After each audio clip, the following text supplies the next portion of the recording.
Yan, yan ang napindot ko. Kanina hindi. Bago po phone mo Hindi ma, matagal na yan. Opo kayo yun. Opo nga. Ay, opo nga. Opo.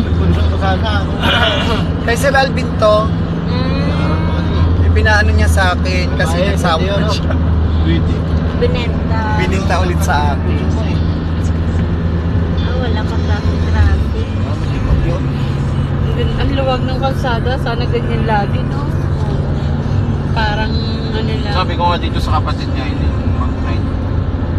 Ang ganda. May kapatid ka? Oo. Lalaki, babae? Lalaki. May asawa? Binata pa yun. Bata pa yun. Ay, bata pa yun. Pinapangunahan ka na. Di ba nga mag-girlfriend yun? Yari ka yan, namakaway mo. Gwapo yun, nakibi. Bata pa yun. Ito, bata pa yun. Bata pa yun. Oo, gigil na gigil siya pagkabata eh.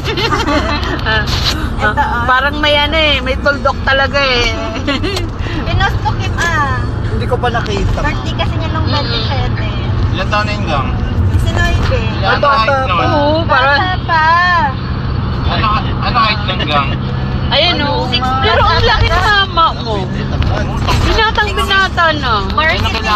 Ay, kaya pala, mami. Pinag-aagawan nga yun eh. Pag varsity, kick boy yan. Oo, nako po. Hindi, mabait to. Grabe si ate yun. Okay lang yung mag-chick boy. Oo. Binata naman. Ito kaya oh. Oo. Tangkad. Ba't yan? Yan ang kailangan namin kasi yung mga light Oo, bulb yan, ko nawawala sa basket eh. Tangkad yan. Ano ba ito naging close up? Pag yan, Maliliit. Pag nasa tuktok na.